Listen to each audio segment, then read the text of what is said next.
Gemini, welcome to the Onyx Moon Tarot. Oh, let's get a shuffle.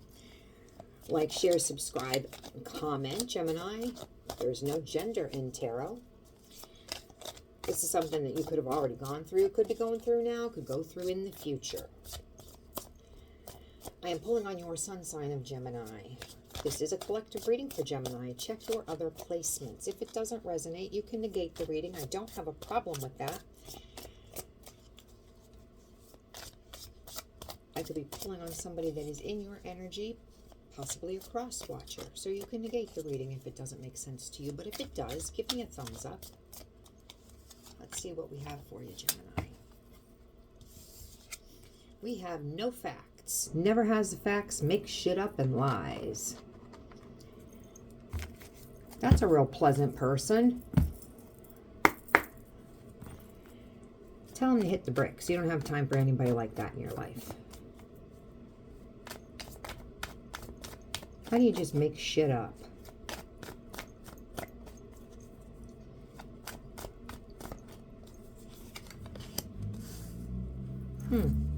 They want to work with you. They want to be a team player. What are we doing here? What are we doing? Coming back around, but there's no healing. 8 of Cups, 4 Swords, both reversed. Yeah.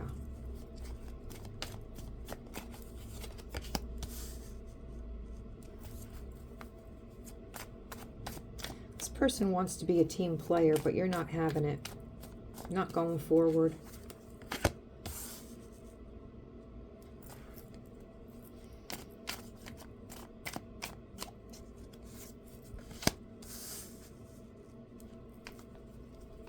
You're very loving. Very, very loving. Intuitive. Kind. But you're not putting up with any of them. None of the shenanigans. And you're standing on that. You're not putting up with lies.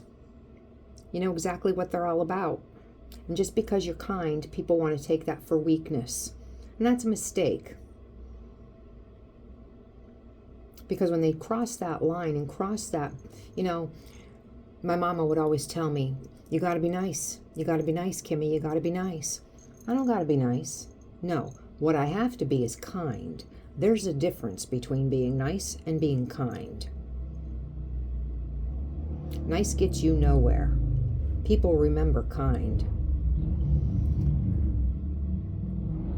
Somebody's taking your kindness for your weakness and thinking that they can pull one over on you.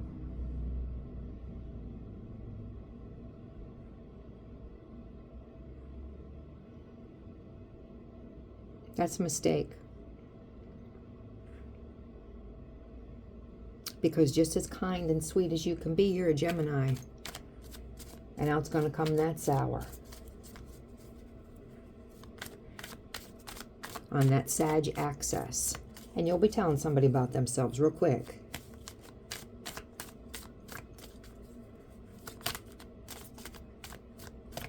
Trying to give you a little bit of cognitive dissonance here, making you feel a little bit overwhelmed where you need to be defensive. You don't need to be defensive about anybody. You don't want anybody in your life. They don't have to be in your life. What did I say? It's over. It's done. It's not even transitioning into something else. It's just over. It's finished. Dead is dead. This is dead. There's death, where we're going to transform it into something and move to a higher timeline and close that door so we can transition and move up into better. And then there is dead, as in you're not reincarnating. You're not coming back as something better. You're not doing anything. You're just dead. This is dead. Whoever you're dealing with, it's dead. You're not moving forward. You can spot a lie. You've got Archangel Michael's sword of truth. You're pretty much saying, cut the shit. I can see through you. You're not going to make me feel defensive. You're dealing with an emperor. This is not how an emperor behaves.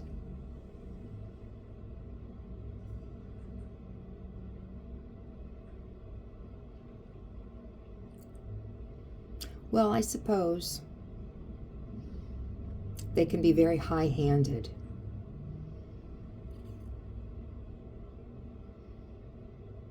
And they could take your kindness for weakness, because kind is not something that you associate with an emperor. They make decisions for the good of everyone, and that could not sit well with some people. And then they have to, of course, because it's for the good of everyone. They're quite bossy. Things have to be their way. So they could be taking your kindness for weakness. And your cup, as a Queen of Cups, is locked. Not everybody gets to sip from that cup.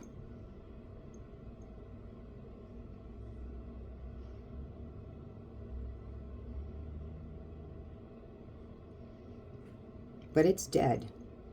You're not letting anybody make you feel confused, overwhelmed, defensive. You have right on your side. They want to work together with you and then make you struggle and feel like you have to climb mountains. No. They do want you to start new and fresh with them.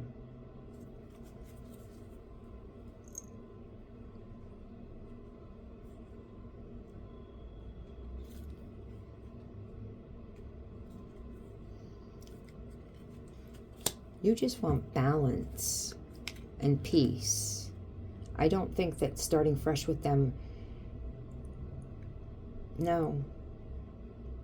I don't think that it's even a consideration. They're not your wish fulfillment. Even having an emperor is like a, that's not a bad thing, not with their behavior. They're not your wish fulfillment. This person could drink.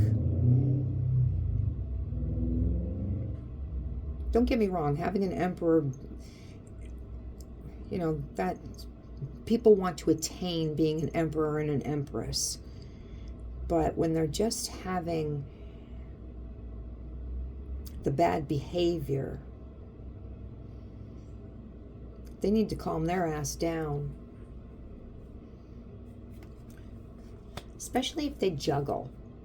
And you want balance. This is not balance. This is juggling. You can tell that clown to go back to the circus. He obviously doesn't know how to handle you. It may be that truth is not something that he is close with. Emperor and truth could be at two opposite ends of the spectrum, possibly. Some people are that way, They just never the twain shall meet. Truth, pathological liar, they just don't meet. I know a few people like that. They're not in my life, but he wants you to turn back around. Come back.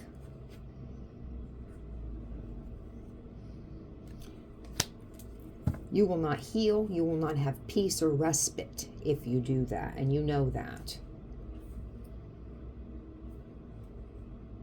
If you were in a higher level of commitment with this person, you're 11-11.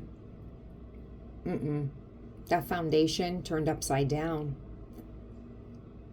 Or if you were moving towards that next step, you were dating, going into the next step, possibly living together, you know that it was not going to turn out well.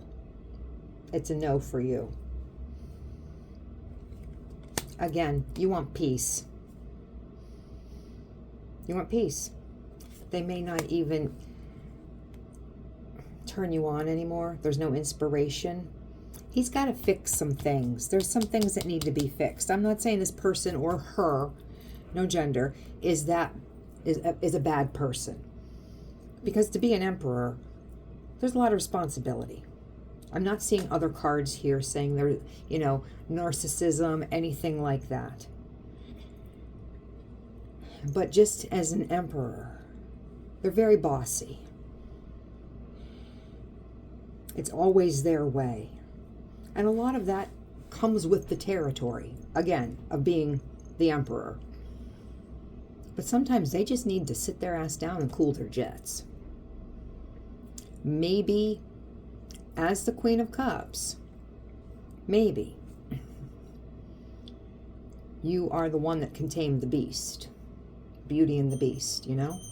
Maybe it's your touch that brings that down. That ogre inside. Because as the Queen of Cups, you have unconditional love. Highly intuitive. Romantic, considerate. That might be what this person needs. While he's out having the assholery out in the world, he might need to come home to someone like you, because you're a fabulous partner. If you're embodying the Queen of Cups, you're fabulous. You're a terrific mother and a fabulous partner. And if he fucks this up, then he's really stupid. But if he's doing all of this, making up shit, telling lies, well then, you know, I mean, I understand why you have to carry the sword around. I get it. And anyway, he's minding your business. Spying on you. If he has access to social media, he's watching it. If he can drive past your house, your job, wherever you get your breakfast sandwich and coffee in the morning, he's there. He'd drink your bathwater, I think, if he could. But you are saying, no, boo-boo, we're done. We're over. I am not for you. Not you are not for me.